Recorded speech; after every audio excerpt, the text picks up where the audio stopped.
Good evening, everyone. How are we doing tonight? Hi, Carl. I thought it was going to be just me and you for a second. No, you're not that special. Oh, More than hey one Carl. wants to learn the magics of centre. Oh, yeah. I'll do my best. Just so you guys all know too, this is being recorded. So we will be posting the link on the Facebook group and out to the mailing list for both of the teams, because there's a couple of people who can't make it tonight who want to find out what it is that we're talking about. So they will get a chance to see what we're seeing, for lack of a better expression. They won't obviously be able to ask questions, but throughout this whole thing, I want you guys to be as active as possible. I don't want to just drone on for an hour. It's very much supposed to be an interactive thing, so I want lots of questions and so forth. That said, I do have a bit of an agenda, which I will just show you so you can kind of see what we're going to go through. And the first thing is, first of all, those, I guess I'm assuming that Tatum, Sash, and Sam, Matt, and Alec are all, you guys all want to play centre, or if not, you're certainly interested in the role. Yep. So, why?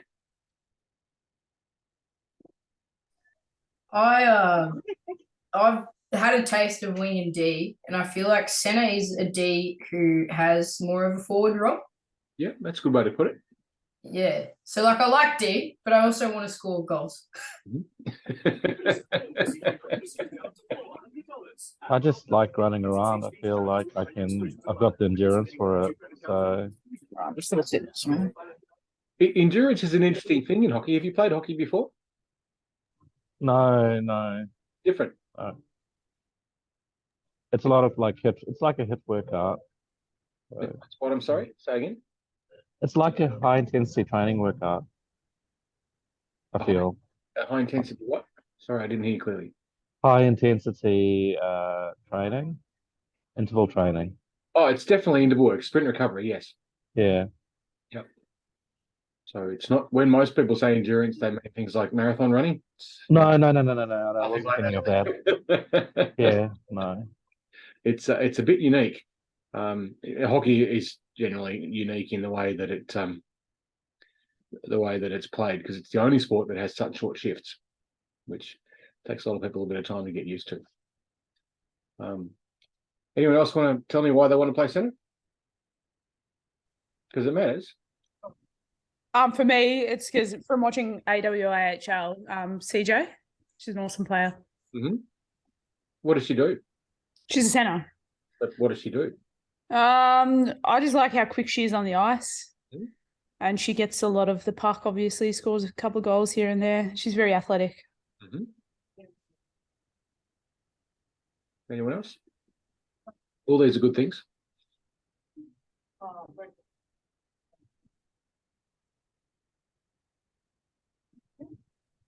Now is the time to speak your mind. I think I was just put there for the last training session because, to be honest, don't really know ice hockey, and that was the first time that I even heard the word center. But I was put there last training session, and I really enjoyed it, and yeah, I feel like that's just I want to learn more about it, I guess. Sure. So that you all know, there's a number of different ways of playing centre, and it's a role which different teams and different team philosophies will use in different ways. I think Tatum summed it up pretty well. But it's in the way that we structure it in the dev squad teams, centre is very much a roaming defensive player. So if you want to score lots of goals, you're probably not going to get too many from centre, because your role as a centre in our particular play, in our strategy, is more of a supporting role. You're a playmaker, you're a passer, and you clean up the mess and you take defensive responsibility more so than participate in mad rushes. If you want to score lots of goals, that's a winger's job. Which doesn't mean that centres don't get a chance to score goals, because they certainly do. But your primary role as a centre in our structure anyway is a defensive role where you can participate more in attacks. And you'll see how that kind of pans out through the way that it works and throughout the season. Tonight, we're only really going to touch on it very briefly in terms of what your role is. But if you're expecting that a centre is going to be scoring 1 million goals and not taking defensive responsibility for anything, that's not how it works. So I hope that's not what anyone's kind of got going through their heads. It's an exciting position. It's very much a leadership role. You kind of dictate what strategy that the team plays when you play centre in terms of how you fill things in. So it is a very important position. It's less of a I'm the superstar who's going to score 1 million goals sort of a thing than you might think. So if you're coming into the role with thinking I'm going to score, be the top goal scorer of the team, look, it may happen, but it will be more probably by accident than by design with the way that our particular strategy works. What do you think with that in mind? What are the centre's roles?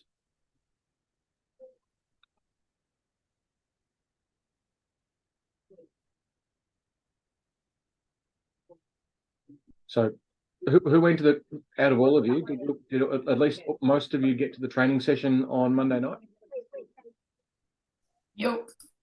What are the representatives doing?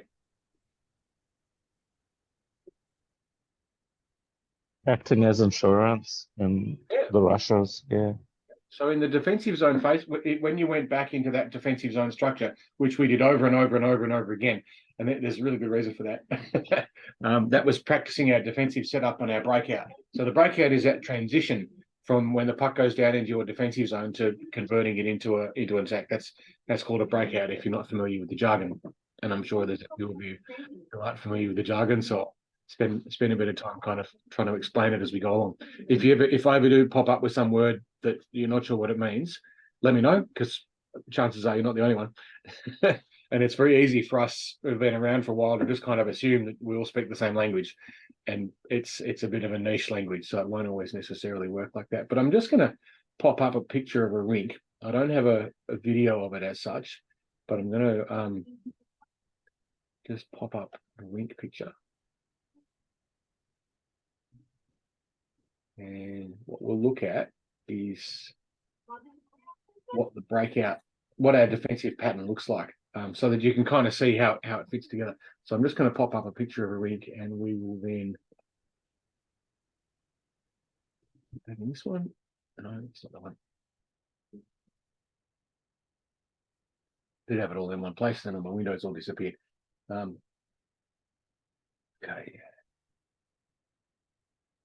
Although I've been using Zoom for years and mucking around with it in a lot of ways, I'm still far from being an expert with it. So bear with me while I bumble around. So here's a bit of a rink.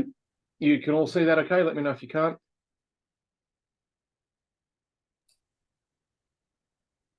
No, okay, silence is acquiescence. That's all good. So what we have is, I'm going to assume that the puck has gone down into this corner. Okay, it's pretty common for a puck to get dumped in deep and end up down in that corner, and we then have to go and get the puck and go down the other end, break it out, and try and at least the first priority is to get it out of our defensive zone, and then our second priority is to go try and score a goal. So first thing we do is our basic positioning. I'm going to set these up as, what color should we do? Why not green? Green's a good color. We have a D goes and gets it. Can you see that all right? Looks kind of weird, doesn't it? And then we have another D who pops themselves here, and the center is going to circulate around here. Oops, that's a straight line. I didn't want a straight line. I wanted a squiggle. Get out of here. The squiggles, please. Tech whiz. So the center is going to be kind of circling around in this area. A winger is going to pop themselves here. And the other winger is going to be doing that. Hopefully, that will just give you a little bit of a reminder of Monday night. If that doesn't look familiar, then we'll need to kind of revise it a little bit, because that was the emphasis of what we were doing on Monday night. Is anyone who's not 100% sure about that?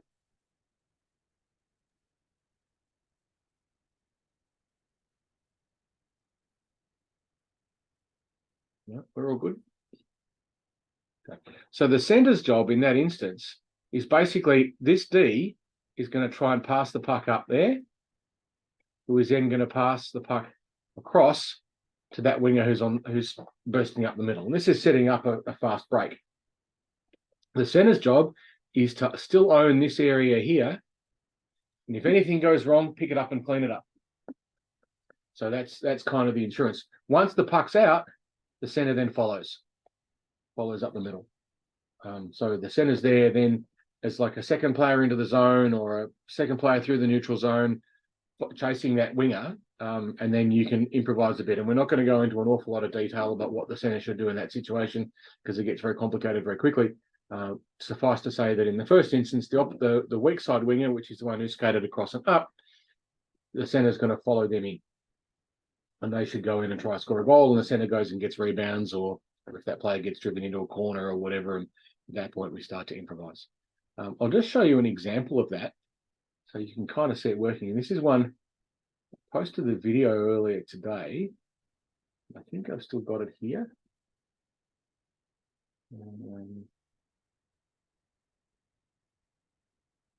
Where did we put it? It was a Bruins goal, and they're always good. It's always a Bruins goal with you. No, sometimes they're goals against the Bruins. There's a reason for that. I'm a Bruins fan, but I watch all of their games, and I pull bits out of their games because they're the games that I watch. So sometimes they're goals against Bruins, but there's usually Bruins in them. My bad. So last season they were mostly Bruins goals because they had a very good season until finals. But anyway, do you all see the video that I posted up on the Facebook group and asked a question about? You might not have. Sorry, I'm just trying to track it down. I did put it somewhere useful and now it's disappeared. Go to center. It's not the chip through. It's not the center ice face off to goal. No.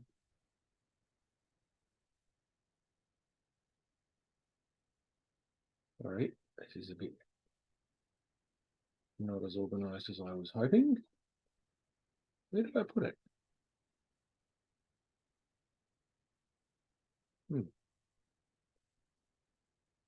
All right. It was a particularly useful video. Of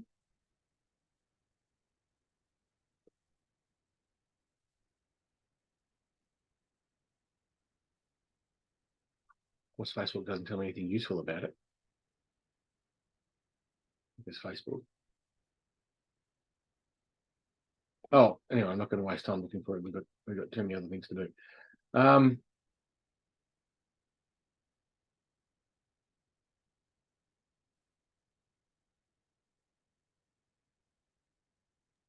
Was it the one you posted a day ago? I think so, yeah. And Holly, I think her name is Chaos, was. Yeah, Holly had a look at it and made some comments on it. I'm just trying to track it down. I put it somewhere so I wouldn't lose it, and then proceeded to lose it. Fair enough. My desktop is a mess. Because it was a really good example actually of the Bruins doing a breakout very similar to ours. Not exactly the same, but very similar. Oh, come on, I kind of lost it already. That's not funny. If you hop on the group, it should come up, yeah. Yeah, it will, but I want to give it. I can't share it from there. I've got the actual original video somewhere that I put it so that I will be able to find it in a hurry. All right. And then you know what that means. Lessons, tutorials and tactics. It might be under tutorials and tactics. Was it an attacking zone face-off? Oh, it was a D zone face-off, wasn't it? Yeah, D zone.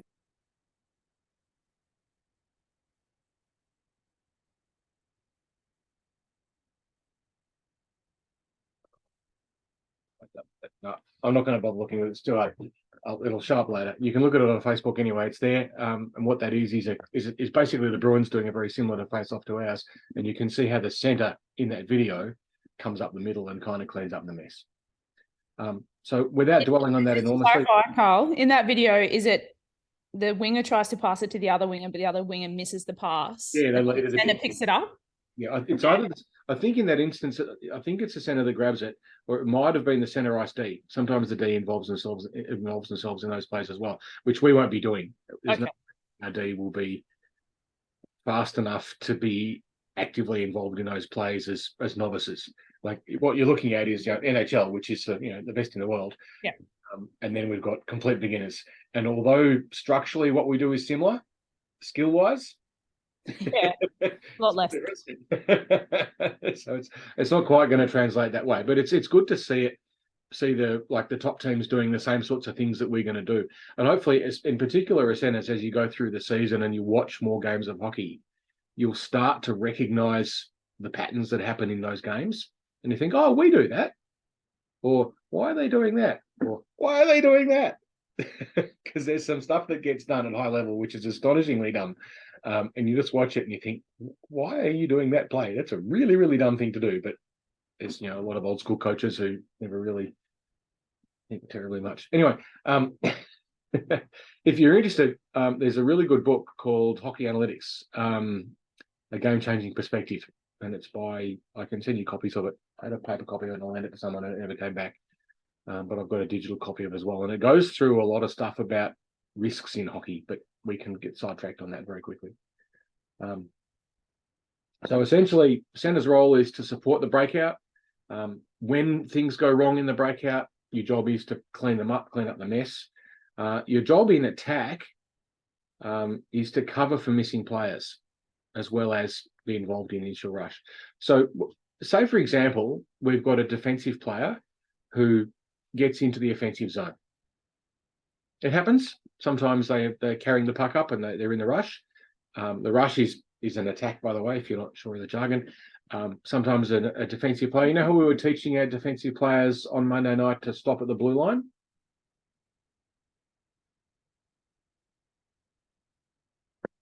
Yeah. So normally, if a D doesn't have possession of the puck and isn't actively involved in the rush, and our D usually won't be, they stop at the blue line. If they come up as far as the blue line, they might be more conservative. And to start off with, I encourage them to be more conservative rather than overextend. And there's some really good mathematical reasons for that. How did this desktop get so messy so quickly? It made sense earlier.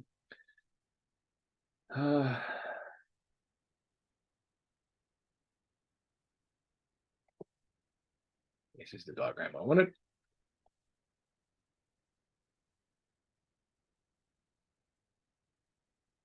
I'm going to share this diagram and we will. So here's a rink. We're playing left to right. And one of our D has ended up down here. For some reason. Maybe they were carrying the puck. Maybe they had a rush of blood and went in when perhaps they shouldn't. Whose responsibility is it, do you reckon, in our strategy, to get back here on the blue line? Center if the D doesn't do it. Center's got to cover them. So you need to be aware of where all of your players are.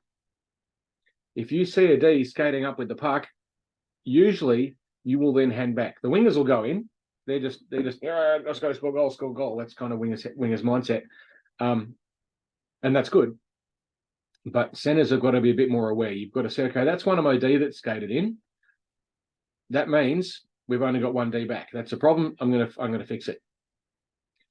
So a center would normally drop back into that defensive role until the D comes back out, and then you can go in and be more involved in the attack.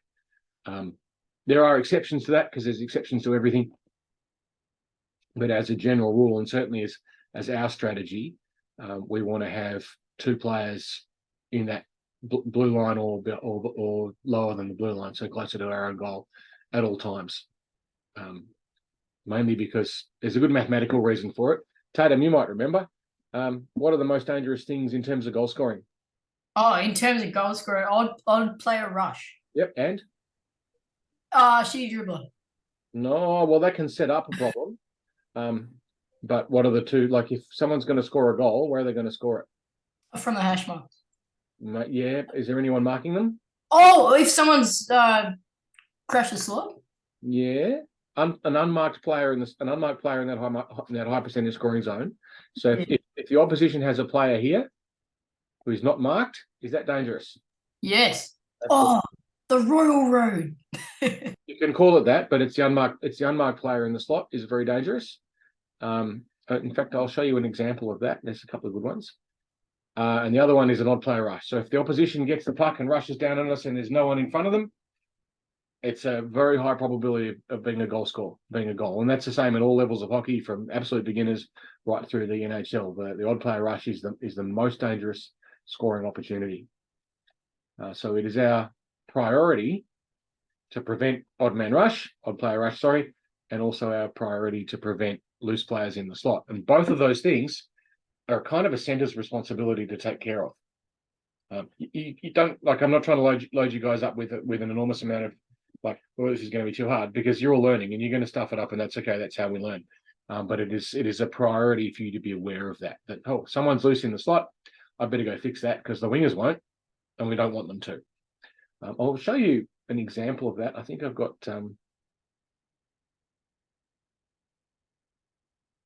where are we? Tutorials, tactics.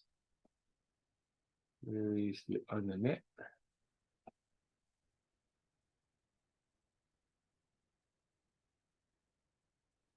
It's not it. Not the net. I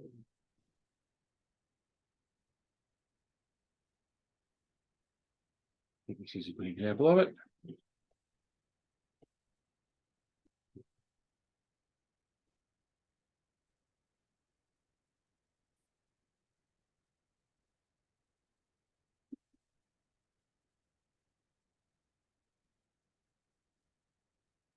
Yep, here we go. You won't get any sound on this because Zoom does weird things with videos, but anyway.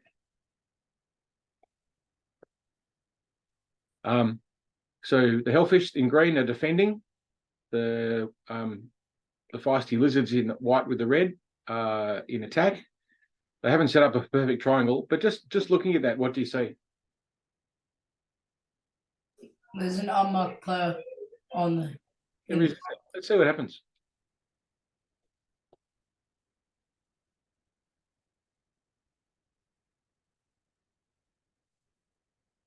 Still an unmarked player in the slot, isn't there? Yeah. Is this one of Jane's goals? Yep. Ooh! Right, it's in there, puck in the slot, not marked. Oh, look, there's a puck I'll just put in the net. Right, It's a sneaky backhand too. It was a sneaky backhand, absolutely. It's just like there's a hole in the thing. I'm going to put the puck in there, and so that's a priority. Like the center in that instance should have been marking Jane and lifting her stick up off the ice, so she didn't have a chance to do that. It happens a lot more than you think. Much more than you think. With just about every level of hockey, it happens over and over and over again. So it is an absolute priority to maintain that. The other thing that D will do that centers need to be aware of, and later on we'll get wingers to deal with as well, but to start off with, it's just centers, is a thing called a pinch. What will happen sometimes is a D will get caught on the blue line and they'll go forwards to pick up a puck. Sometimes they'll get it, and that's okay. A lot of times they won't, and that's a problem. And again, it's a center's responsibility to kind of fix that up as well. Where are we? Pinch.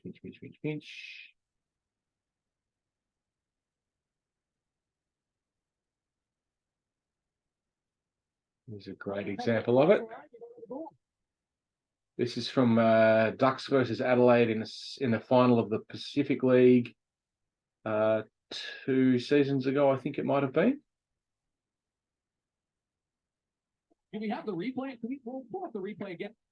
Number 55 there, Jack Carpenter, was playing for the Ice, now playing for the Mustangs, was playing for the Ice at this point in time, was playing for the Ducks.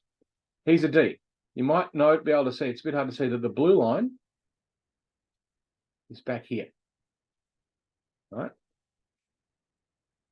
He's pinched in above that. He's enthusiastic. He wants to get involved in this attack. Watch what happens. That's right. So the ref's saying no, but Jake Riley is in all alone, trying to respond again. Scores. Well, that one went to the back of the net. Puck doesn't cross the line. Watch it again. Do we have the replay? Can we pull up the replay again? See how he's pinched right in?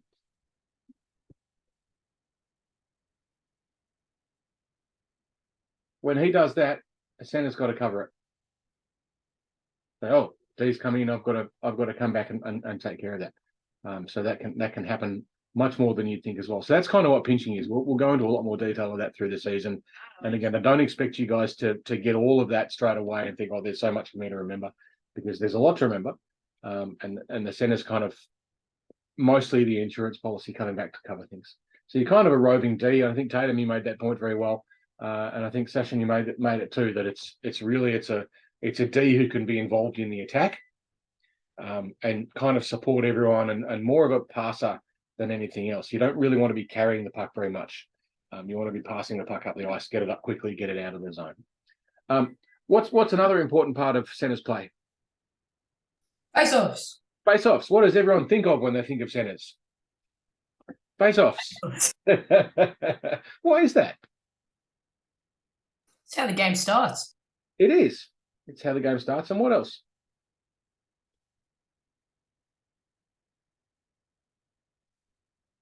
Not just when the game starts, though, is it? It happens all the time. Every time there's a stoppage. Face-offs are pretty cool. I've got to say, for me, is I play centre as well, and face-offs are my favourite part of the game. I absolutely love them. It's a really good contest, and there's structure, and you've got plans, and maybe your teammates know your plan, maybe they don't, maybe you've communicated, maybe you haven't. But as you got through the grades, generally that improves. But it's a situation on the ice where you have structure, and it's not random so much as there's something that you want to do with the puck, which will hopefully lead to an opportunity to break out of your zone and score, or deny the opposition a chance to score. And so they're things that you need to be thinking about at a face-off. Part of it's technical. How do I hold the stick? Where do I put my hands, and so forth. So just looking at that photo, what can you see about what the centers are doing? They're holding their sticks really, really weirdly. Weirdly, you could call it that. How would you describe it? Oh, both of their hands are facing the same way. Yeah. It's kind of inverted, isn't it? Like they looking to hit the stick would hit the puck with the back of their blades. Yep, it's usually a backhand, not always, but usually a backhand. So they're holding it really low down for more control. yeah, and not necessarily more control, but something else as well. What do you think the other thing might be? More strength. Yeah, more strength. Yeah, it's more strength. You've got to blast the other person's stick out of the way, as well as get the puck through. And in most cases, not all cases, but in most cases, you're trying to win the puck to behind you, to one of your own players. Because when you have a face-off, all of your players, at least at the start when the puck's dropped, are behind you, aren't they? At least they should be. This is something funny going on. So you're usually trying to win the puck back. And to do that, typically you move your stick forwards, and then you come back on a backhand and put it behind you. You don't have to. There are other ways to do it as well. But that's the most common way to do it, and the most common play. And certainly what you want to learn how to do early on. What else do you notice about the position that Bergeron, and I'm not sure who the Canucks player there is. Sorry, not the Canucks. Sorry, the Habs. Montreal. Sorry, I'm not sure what who that is. But what else do you notice apart from where their hands are? Wide feet. Say again. Wide feet. Their feet are far apart. Yep, they've got their feet a long way apart. Why is that? More stability. Yeah, makes you really stable. Because what's going to happen here? Those two players are going to do what? Fight! Well, not necessarily fight, because we can't do that in our league. but what's going to happen?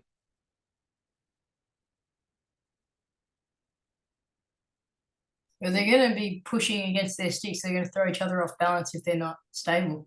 Yeah, and what else is going to happen? Doesn't always happen, but often at face-offs.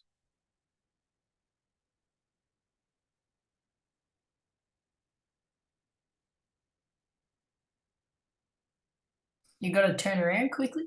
Yeah, possibly. But what's going to happen before that?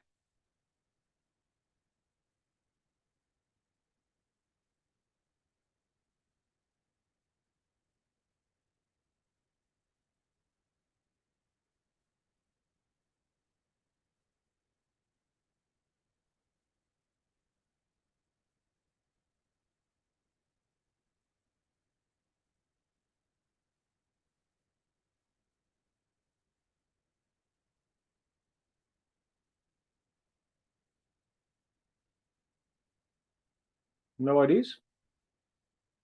It's a great question. Well, you've got your feet a long way apart for stability and balance. You've got your stick down low on the ice. What's the other factor that you have to consider? You're looking down. And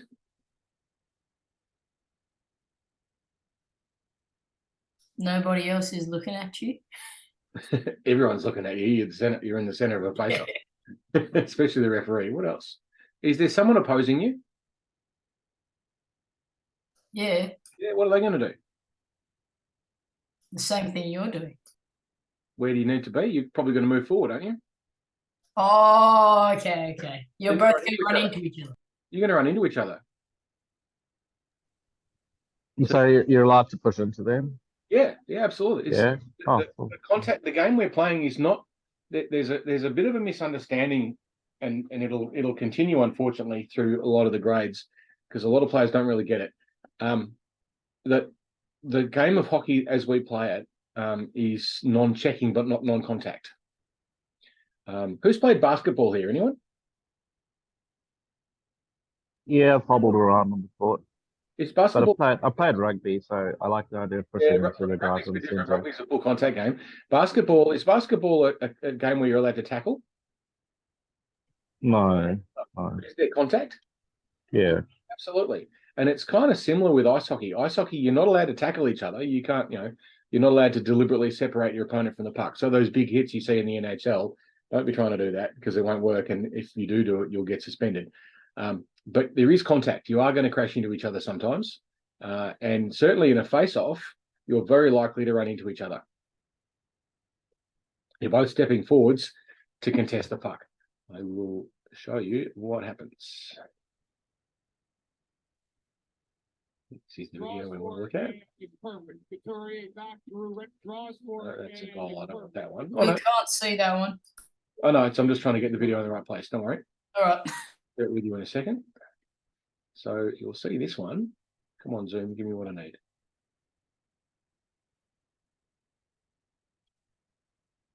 Oh.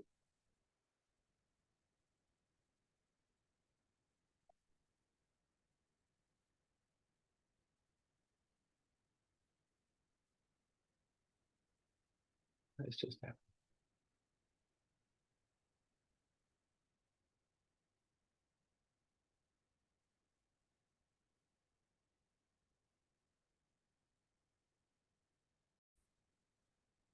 Okay, so here we go. Now we're back online. So what we've got here is a face-off, obviously. Just have a look at. I'm going to try and go through this frame by frame so you can see what happens.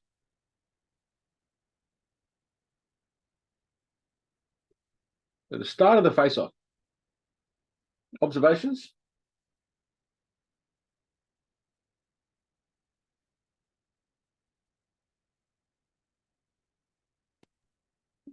They hold stick even lower than the pitch you showed us. One of them's got the stick a long way down, got the grip a long way down. That's probably The left player basically has his hand on the ice. almost, yep. What else do you see?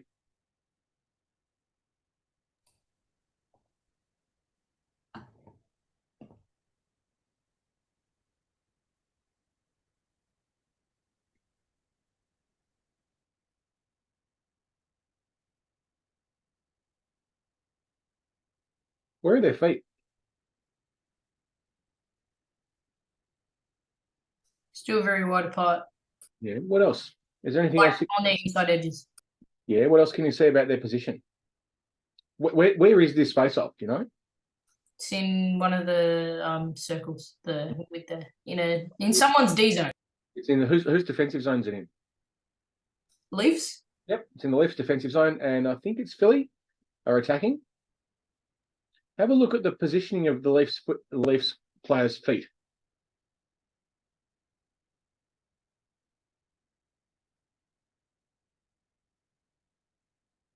What do you see?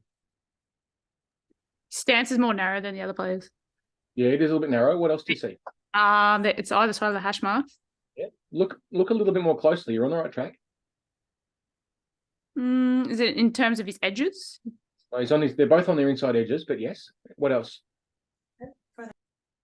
He's kind of aligned. He's not aligned center with the opposition. He's Yeah. aligned off to the side. Not in the middle, is he? Yeah. Philly player. Where's the Philly player standing? Like, well, off to the side a bit as well, Why do you think that is? He's going for the goal. because if you want to go straight, it's easier to go hit someone on the side than through them in the middle. To an extent. That's part of it. Let's have a look and see what actually happens. We'll go through this frame by frame. This is a good one. Okay, has the referee dropped the puck yet? No. Have they started moving? Yep. What are they watching?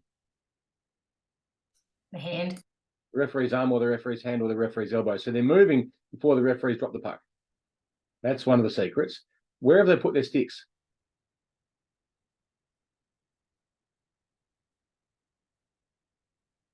On the dot. Have they moved their sticks? A little bit. Let's go back and let's watch the sticks really closely. Watch the Leafs player in particular.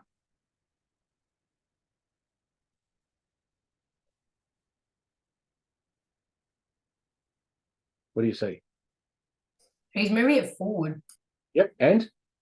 Across. Yep, where's he trying to put the puck? On the boards. Yep, into the back corner. See where it says shop.nhl.com? Oh, he's trying to put it behind him. Yeah. What's the Philly player trying to do? Put it to the side, to one of his players. Which side? Left. Yep, probably. Let's see what happens. Perfect. Couturier back through Rick. You know what that was? That was a goal. So the Philly player won it. It's a really short thing, but see how they won it? He won it back behind him. Puck goes back to one of his teammates who then gets a shot away. And now look at what the two centers are doing. Turning around. Yep, and what else has happened? Running into each other. Yeah, they've crashed into each other. What's the Philly player doing? Watching. And Standing still. why? Because he's in a solid stance, so he won't get knocked over. And He thinks they've won the thing. has what's he trying to stop? The center from getting to the puck. Yeah, he's trying to protect the puck from the opposite side center. He's in the way. With his feet nice and wide apart, big solid stance. Won the puck back behind him. The other guy's trying to blast through. Said, "No, I'm going to give you half a second's delay. You're staying here, matey." And it's just enough time for them to get the shot away. And that ended up being a goal, which is nice for them. Anyway, so the key, what that kind of brings us to is, I mean, there's a lot of technical stuff about where to put your hands and where to put your feet and so forth. But really what it boils down to is that every face-off, you have to have two things. The first thing is you have to have a plan. Where am I going to put the puck? Now, if you have a plan about where you're going to put the puck, what else has to happen?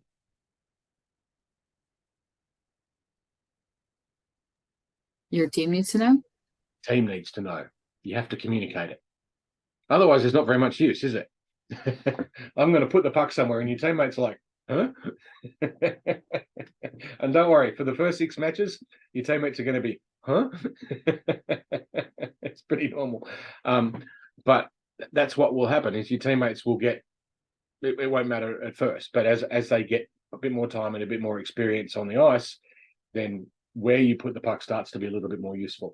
I'll show you some examples of that. One of them which actually didn't work quite as well as perhaps we would have liked. Actually, I'm going to show you another image first, just of centers and their foot position, because earlier on we identified where that the centers weren't putting their feet right, sort of what you'd consider like a balanced position. So I've got to run, but I'll watch the recording after. Yep. Thanks. See ya. Yeah, mate.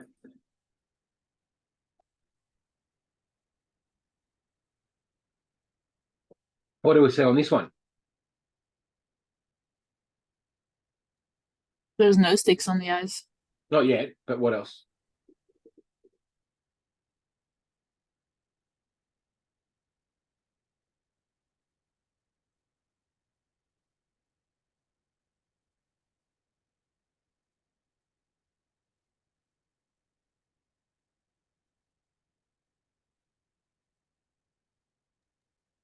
Everyone's. I see okay. the players behind the center so that they can receive the puck. If he, Yep, that's true. Connor Clifton, who's the D in that situation, he's sitting back waiting for the puck to get one.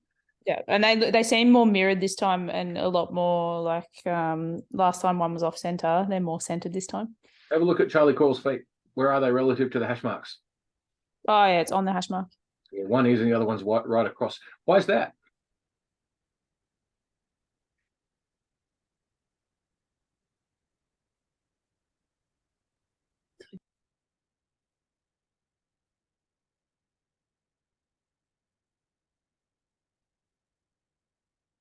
This isn't a video. I can't show you the video of it. This is just a snapshot. Just a photo of it rather than, I think I've got the video somewhere, but this isn't relevant to this. Where's Charlie Coyle going to try and put the puck, do you think? Charlie's the Boston center there, number 13. Behind him. Behind him, directly behind Clifton? him? Yeah, towards Clifton. Corner. All right, so just hold that in your heads for a second and let's have a look at a reason why they set up like that.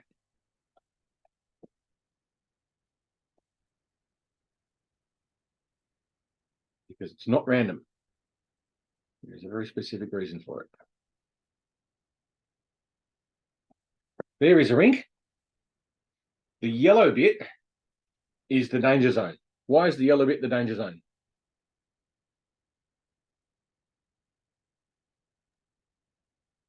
Most goals are scored in that zone. Yeah, absolutely. You don't want the puck there if you're a defending team, do you? It's the potential for an unhappy goalie.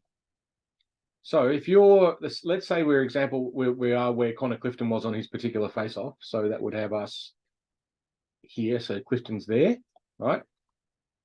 Sorry, Charlie Coyle. He wants to put the puck into this corner or possibly back there.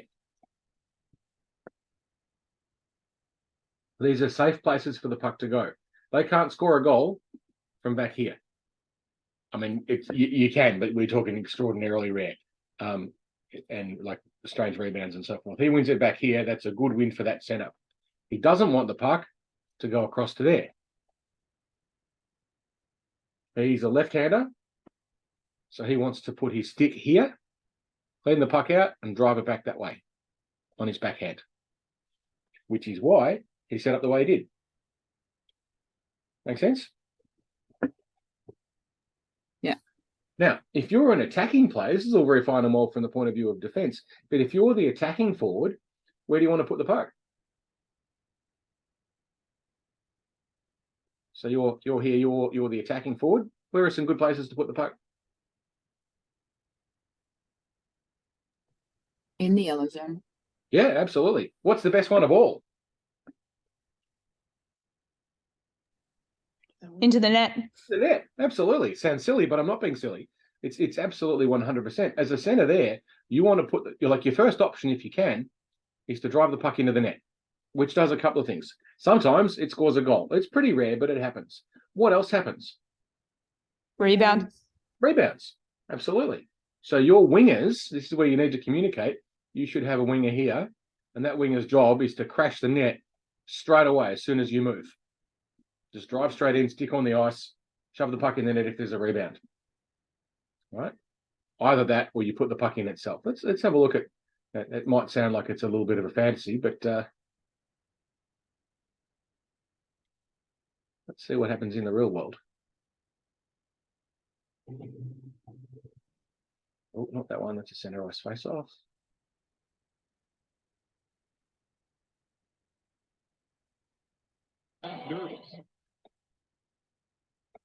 Hopefully Zoom won't crash again. He can speak for all players of that, but you've never seen him show nerves at any time in his career. Gets on the board. It's a 2-1 hockey game. Watch this. Shoot it. Remember, Hansel tried to hit Jimmy Howard in the head. This time, he's got a left face off guy and that's It's real. It happens.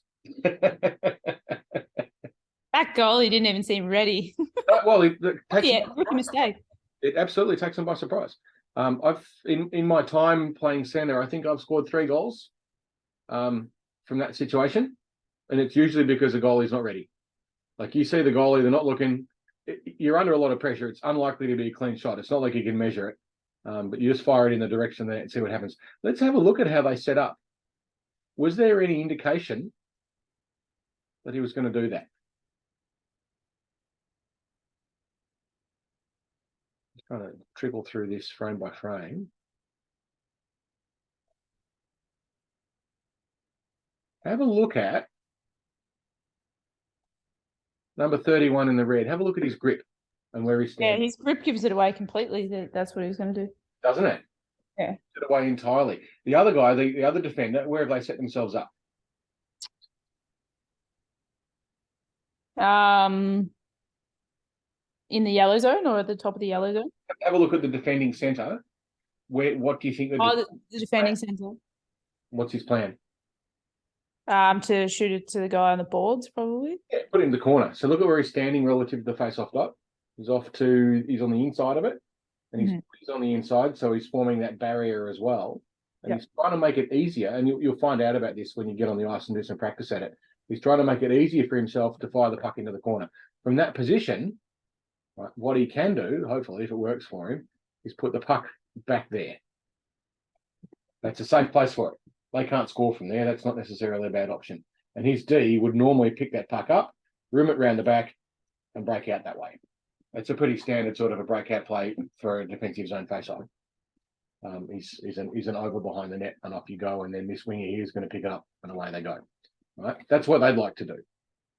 And he's set up for that in a fairly standard sort of a way. But this guy has put his stick with a long grip, looking to just go bang. Right? He's just going to whack it and see what happens. It's under a lot of pressure. There'll be sticks and stuff in the way, but every now and then you get lucky. Lucky's good. And you'll see. Bang! It's straight in the net. Sweet. You can see it again. We'll go through it here, and you'll see a little bit more of it.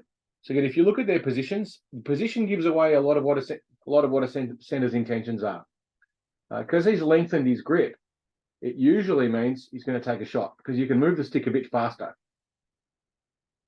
The other centre is pretty much doing the conventional thing and again telegraphing what he's going to do. He wants to put it into that back corner. We've already looked at that. We go through this slowly. Right, down goes the puck. The other centre, so the defending centre, has moved his stick forward to sweep it around. See what he's done? See where that stick blade is? Because he's trying to do this. In this particular instance, doesn't work, does it? The guy's just gone clock. Straight through. Da-di-da-di-da. Happy dimes. Bit lucky, but that happens. All right. We'll take that. It's a goal. It's more common than you think, but it's not common. But it's a good play to try and get that shot on the net. What's another thing that you might consider as a goal? So I'm going to show you a video now. Actually, I'll show you another example of communication and putting the puck into the net. So this is a game from one of my games from a while ago.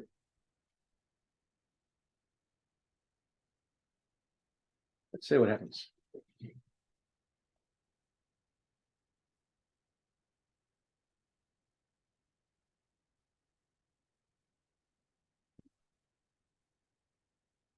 It's a 4-on-4 with both of us have got a player in the box for some infraction. So there's a bit of extra room on the ice, but that doesn't really matter.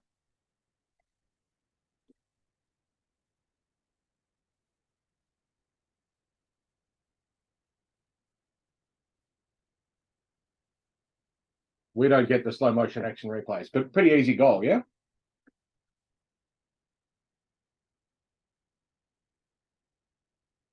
At this point, what are the centre's options? The attacking centre, that is.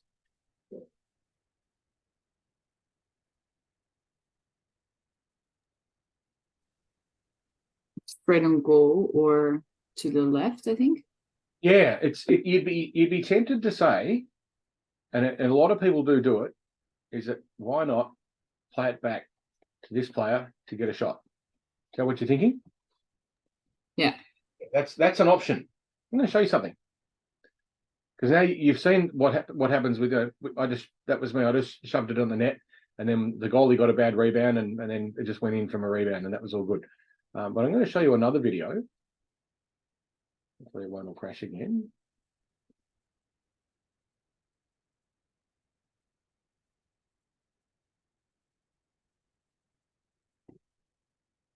Have a look at this one.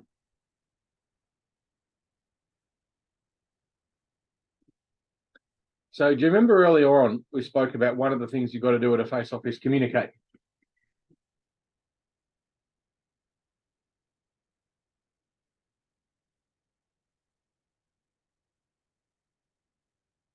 Similar situation. This time it's 5-on-5. It's in the same game.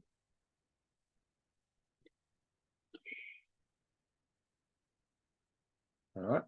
On the way in, did you notice the center kind of looking around and looking at players?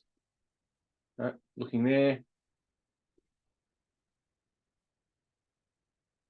Having a really good look at this D. All right. That's a verb. That's a visual signal. I'm giving the puck to you if I win it. All right. Let's have a look at what happens.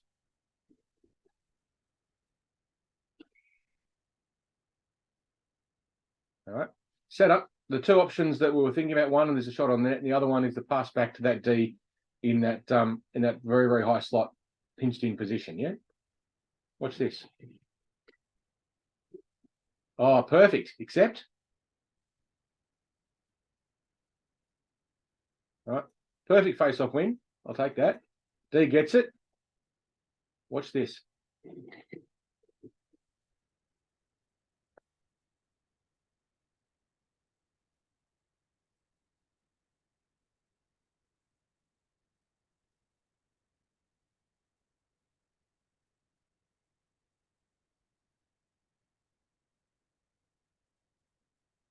What do you think?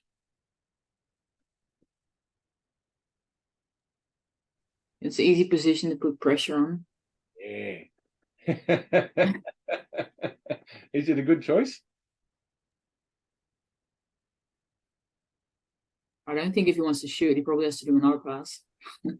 Not a good choice. So in that sense, can I ask a question? In that sense, would you sort of never pass to the very last player behind you in case it gets intercepted and then they get a breakaway?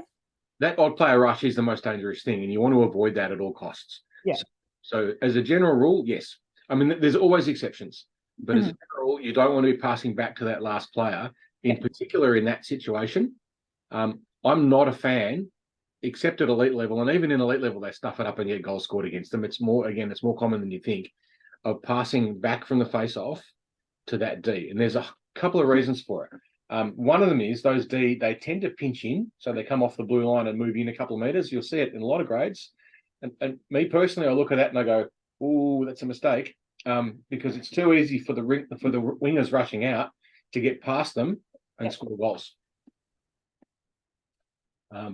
It's another really good example of that. Are we going on too long, or are we doing all right? It's not too late, is it? It's almost 9 o'clock. Okay.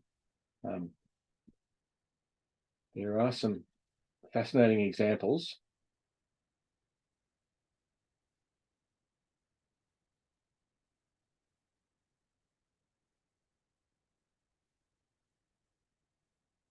That going terribly wrong, but I'll post the links to that in the Facebook group, and you can have a look at it later. But yeah, I don't like winning it back to that D in the middle. You can win it back to the D on the point. That's a safer option, but winning it to the D in the middle, in particular at novice level, really bad move. Put it on the net. Forehand, backhand, whatever. If you can, put it on the net. It's a much better option. It creates a scoring opportunity. It puts the puck in that danger area. In that danger area, anything can happen. And sometimes it does. So don't pass back. It's not going to work. I mean, that said, it does work occasionally, but it's a very low percentage opportunity in anything but absolutely elite level hockey. And even at elite level hockey, you can make a case that it's an unacceptable risk. it's all about risk management, Hoggy. So to reiterate that whole thing about face-offs, partially it's obviously a technical thing, how to actually win the face-offs, and we only really way we can do that is to get on the ice and go through some stick position stuff, which we won't get a chance to do before the next game. But you can grab me at stick and pucks and things like that. If you want to make a time, just let me know, and we can do some one-on-one practice with it. And that has some value in terms of just getting in the physical position to do it well. But the other one is have a plan. Think about where you want to put the puck. And communicate it to your teammates so that they know what you're going to do. At this particular level, for the first couple of games, what's going to happen is half the players are going to skate to a face-off and be lost anyway. So they'll be on the wrong side, they'll be offside. All sorts of wacky stuff is going to happen probably for the first 4 to 6 weeks as everyone just kind of learns where to stand at a face-off. So one of your jobs as centre is say, hey, you stand here. You're like, oh, what? Oh, okay. And then they'll go off and do it because they haven't done this before, and it's a bit freaky. And you'll notice first few games, everyone gets very lost. Takes 4 to 6 games for that to go away, but it always happens. Players will skate on the ice and just be lost and not know where to stand. So part of your job will be just you stand here to remind them. But the more sophisticated stuff will come later on the season. We'll do a lot of work with centres through Zoom sessions at sort of planning out what you're going to do at face-offs. But for now, all you really want to know is, or you need to know, is that your job as a centre in the breakout is to circle back around the middle. In a defensive situation, your job is to pick up that loose player in the slot. Don't let them have loose players. You've got to have your radar turned on. And at face-offs, have a plan and do your best to communicate the plan. I'm going to put the puck over there. If the opposition sees you pointing at the puck saying that's where you're going to put it, you know what, that doesn't matter. They're not going to know what it means anyway. This is beginner hockey. They'll still half of them be falling over. So you don't need to worry about them reading your mind. And that stuff about, how we looked at the pictures of the centers and where they were putting their feet and where they're putting their hands. And it's like, oh, I know what they're going to do. It's not going to happen in C2. The other centers will not know what you're doing. I absolutely 100% guarantee it. You won't know. let alone them, because there's so much other stuff going on. This is probably a bit too much information, but anyway, is that give you guys a bit of a hint as to what we're going to be doing? Any questions about that? Yeah, that was helpful. Thank you. I know there's an awful lot to think about, and hopefully I haven't flooded you with too much stuff. I'm just curious, when you do find it, the name of the author of that book that you mentioned, because I'd like to look into it. Yep, no worries. It's actually. It's one of those books that you kind of watch a lot of hockey games and you think, you haven't read this, have you? Because you just see these mistakes they keep making and you're like, oh, why are you taking these unacceptable risks? Why are you not prioritizing these other things? It is a grab. There's a lot of stuff about hockey analytics and statistics, which is mostly a bit of a wank. It's talking about, how do you win an argument in a pub, which I don't particularly care about, but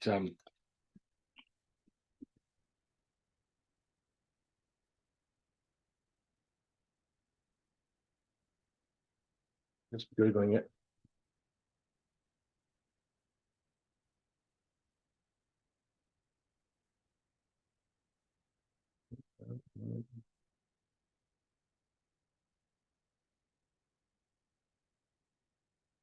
Oh, Edmonton have just hired Michael Parketti as a senior director of data analytics. They might learn something. There you go. Here it is on Amazon. It's by Stephen Shea and Christopher Baker. And I'll give you the Amazon link to it. I'll just stick it in the chat Awesome, thank you. so you can see it. It's the one. I cannot recommend that book enough. It kind of, when you look at how I structure the development team's plays, you'll understand, if you read through that book, you'll understand why we structure our plays in the way that we do.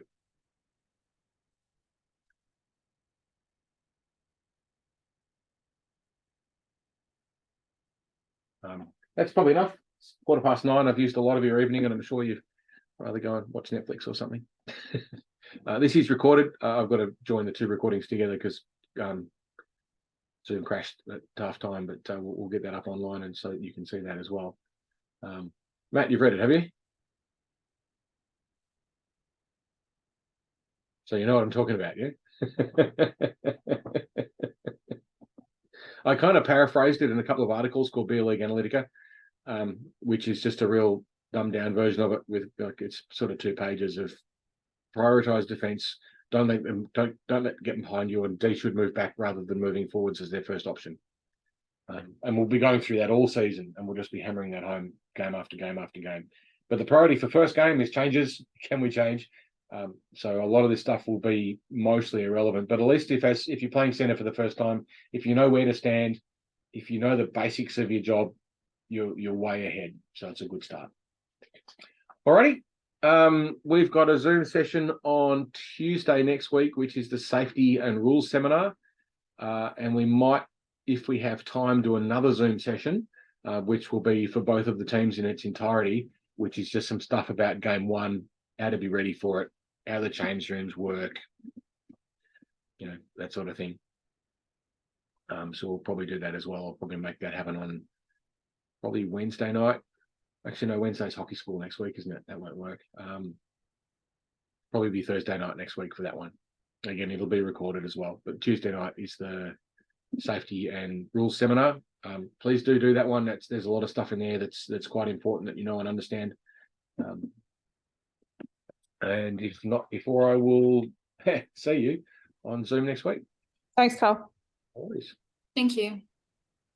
Bye.